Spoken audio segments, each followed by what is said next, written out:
teman-teman, kami dari kelompok 5 akan menjelaskan tentang memahami konsep pembelajaran. Sebelumnya, yuk kita mengenal dulu apa itu model pembelajaran. Pada hakikatnya, kata model memiliki definisi yang berbeda-beda sesuai dengan bidang ilmu atau pengetahuan yang mengadopsinya. Pengertian model pembelajaran merupakan landasan praktik pembelajaran hasil penurunan teori psikologi pendidikan dan belajar yang dirancang berdasarkan proses analisis yang diarahkan pada implementasi kurikulum dan implikasinya pada tingkat operasional di depan kelas. Memilih suatu model mengajar harus disesuaikan dengan realitas yang ada dan situasi kelas yang ada, serta pandangan hidup yang akan dihasilkan dari proses kerjasama yang dilakukan oleh guru dan peserta didik.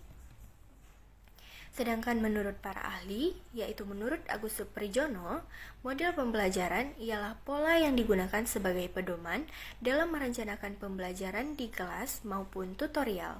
Sedangkan menurut Ahrens, model pembelajaran mengacu pada pendekatan yang akan digunakan, termasuk di dalamnya tujuan-tujuan pembelajaran, tahap-tahap dalam kegiatan pembelajaran, lingkungan pembelajaran, dan pengelolaan kelas. Melalui model pembelajaran, guru dapat membantu peserta didik untuk mendapatkan informasi, ide, keterampilan, cara berpikir, dan mengekspresikan ide. Model pembelajaran berfungsi pula sebagai pedoman bagi para perancang pembelajaran dan para guru dalam merencanakan aktivitas belajar mengajar. Adapun ciri-ciri model pembelajaran, yang pertama yaitu memiliki prosedur yang sistematik. Yang kedua, hasil belajar ditetapkan secara khusus. Yang ketiga, penetapan lingkungan secara khusus.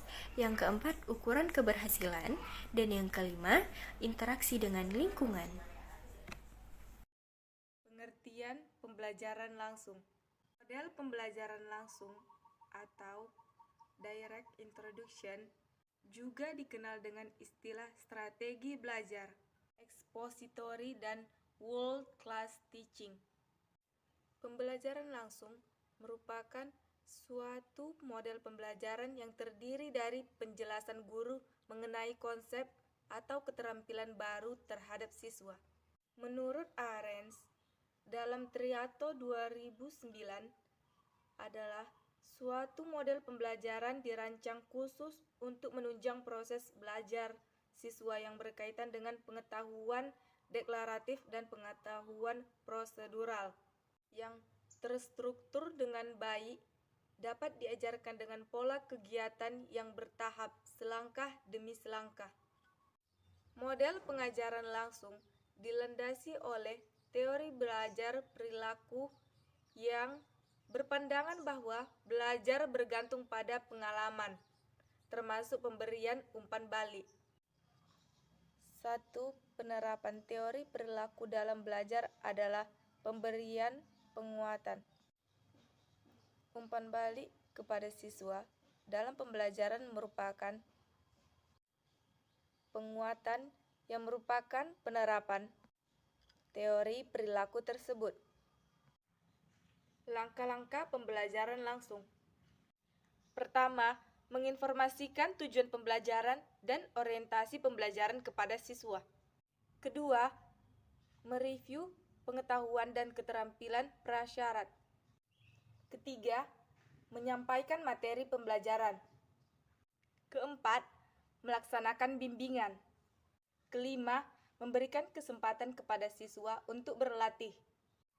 Keenam, menilai kinerja siswa dan memberikan umpan balik. Dan yang terakhir, memberikan latihan mandiri. Selanjutnya, penerapan pembelajaran langsung. 1. Fokus pada akademik. 2. Adanya arahan dan kontrol dari guru. 3. Harapan yang tinggi terhadap perkembangan siswa. 4. Sistem manajemen waktu. 5. Atmosfer akademik yang cukup netral. Selanjutnya tentang kelemahan pembelajaran langsung dan kelebihan pembelajaran langsung. Yang pertama, kelemahan pembelajaran langsung ada 3. Yang pertama, model pembelajaran langsung ini bersandar pada kemampuan siswa untuk mengasimilasikan informasi melalui kegiatan mendengarkan, mengamati, dan mencatat. Karena tidak semua siswa memiliki keterampilan dalam hal-hal tersebut, guru masih harus mengajarkan kepada siswa. Yang kedua, dalam model pembelajaran langsung ini sulit untuk mengatasi pembedaan dalam dalam hal kemampuan, pengetahuan awal, tingkat pembelajaran dan pemahaman, dan gaya belajar dan ketertarikan siswa dalam belajar. Yang ketiga, karena guru memainkan peran pusat dalam model ini, maka kesuksesan strategi pembelajaran ini bergantung pada image guru. Jika guru tidak tampak siap, tidak berpengetahuan, percaya diri, dan antusias dan terstruktur, maka siswa dapat menjadi bosan, teralihkan perhatiannya, dan pembelajaran mereka akan terhambat. Sedangkan kelebihan pembelajaran langsung ini ada 4. Yang pertama, dengan model pembelajaran langsung, guru mengendalikan isi materi dan urutan informasi yang diterima oleh siswa sehingga dapat mempertahankan fokus mengenai apa yang harus dicapai oleh siswa. Yang kedua, dapat diterapkan secara efektif dalam kelas yang besar maupun kecil. Yang ketiga, dapat menjadi cara yang efektif untuk mengajarkan informasi dan pengetahuan faktual yang sangat terstruktur. Yang terakhir, memungkinkan guru untuk menyampaikan ketertarikan pribadi mengenai mata pelajaran yang dapat merangsang ketertarikan dari dan antusiasme siswa tersebut.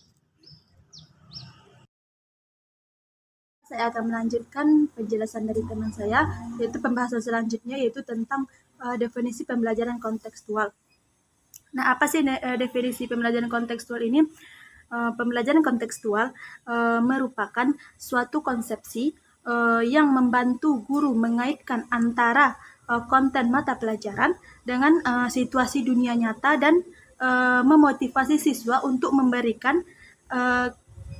membuktikan hubungan antara pengetahuan dan penerapannya dalam kehidupan mereka sebagai anggota keluarga, suatu negara, dan tenaga kerja. Nah, pembelajaran kontekstual ini terjadi apabila siswa menerapkan dan mengalami apa yang sedang diajarkan dengan mengacu pada masalah-masalah dunia nyata dan berhubungan dengan peran dan tanggung jawab mereka sebagai anggota keluarga, warga negara, siswa, dan tenaga kerja. Dengan kata lain, pembelajaran yang terjadi dalam hubungan yang erat dengan pengalaman yang sesungguhnya. Pembahasan selanjutnya itu tentang prinsip-prinsip pembelajaran. Nah, apa saja sih prinsip-prinsip pembelajaran itu? Yang pertama, pengetahuan, yaitu apa yang ada di pikirannya membentuk konsep, definisi, teori, dan fakta. Yang kedua, adanya kompetensi atau keterampilan, yaitu kemampuan yang dimiliki untuk bertindak atau sesuatu yang dapat dilakukan. Prinsip yang ketiga itu adanya pemahaman kontekstual, yaitu mengetahui waktu dan cara bagaimana menggunakan pengetahuan dan keahlian dalam situasi kehidupan yang nyata. Penerapan pembelajaran kontekstual, yaitu konstruktivisme. Pembelajaran dikemas menjadi proses mengonstruksikan, bukan hanya menerima pengetahuan. Dalam proses pembelajaran, siswa perlu dibiasakan untuk memecahkan masalah, menemukan sesuatu yang berguna bagi dirinya, dan bergelut dengan ide-ide. Tugas guru adalah memfasilitasi proses mengonstruksi dengan cara menjadikan pengetahuan bermakna dan relevan bagi siswa, memberi kesempatan siswa menemukan dan menerapkan strategi dalam belajar. Yang kedua, menemukan. Strategi menemukan merupakan ringkasan kegiatan siswa yang melibatkan secara maksimal seluruh kemampuan siswa untuk mencari dan menyelidiki secara sistematis, kritis, logis, dan analitis, sehingga dapat merumuskan sendiri penemuannya dengan penuh percaya diri. Yang ketiga, bertanya. Dalam pembelajaran, kegiatan bertanya berguna untuk menggali informasi, baik administrasi maupun akademik, mengetahui pemahaman siswa, membangkit respon siswa, mengetahui sejauh mana keingintahuan siswa, mengetahui hal-hal yang sudah diketahui siswa, memfokuskan perhatian siswa, membangkit lebih banyak lagi pertanyaan dari siswa, dan menyegarkan kembali pengetahuan siswa. Selanjutnya, itu yang keempat, masyarakat atau kelompok belajar. Dalam kelas kontekstual, teaching and learning siswa dibagi dalam kelompok-kelompok dengan harapan siswa dapat saling berinteraksi di mana siswa yang pandai dapat membantu siswa yang lemah dalam memahami konsep yang dipelajari dan pengetahuan siswa menjadi lebih berkembang.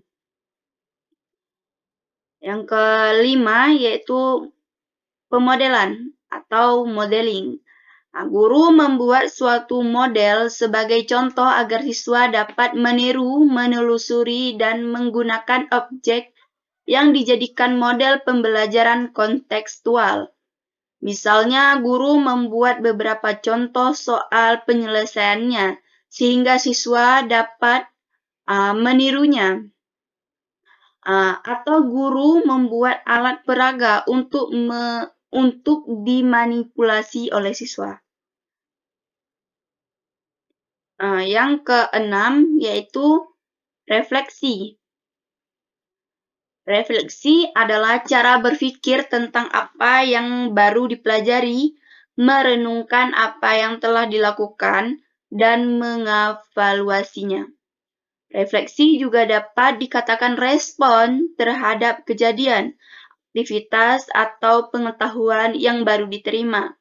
Dengan demikian, pada pelaksanaannya dapat berupa catatan siswa, meneliti dan memeriksa hasil pekerjaan siswa, memperbaiki kesalahan dan mencari alternatif cara belajar yang lebih baik, jurnal, dan lain sebagainya.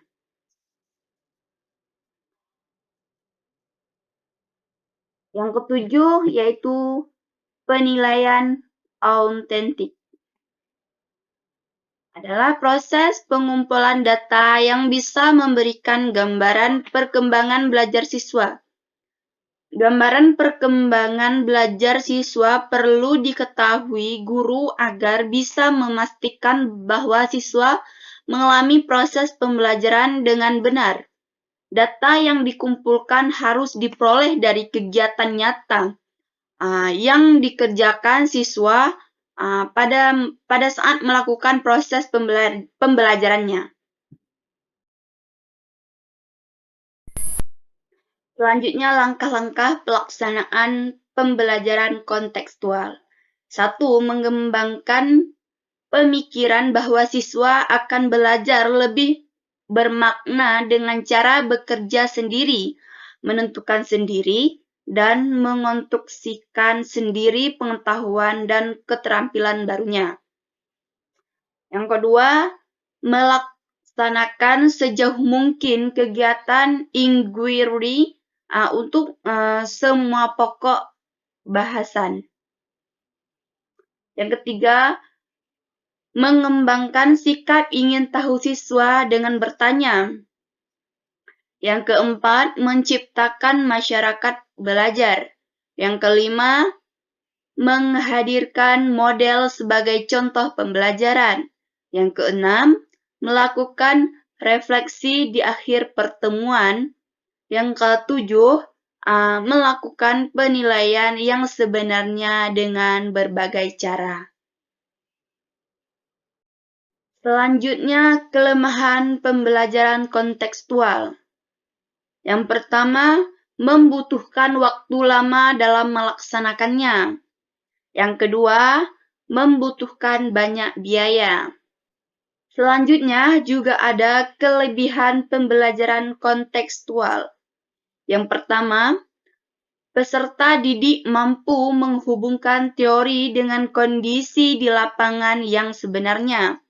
Yang kedua, melatih peserta didik untuk berpikir kritis dalam menghadapi suatu permasalahan. Yang ketiga, melatih peserta didik untuk berani menyampaikan argumen, bertanya serta menyampaikan hasil pemikiran. Yang keempat, melatih kecakapan interpersonal untuk berhubungan dengan orang lain. Demikianlah pembahasan mengenai memahami konsep pembelajaran. Terima kasih kepada yang sudah menonton. Jangan lupa like dan komen ya. See you on the next video. Bye.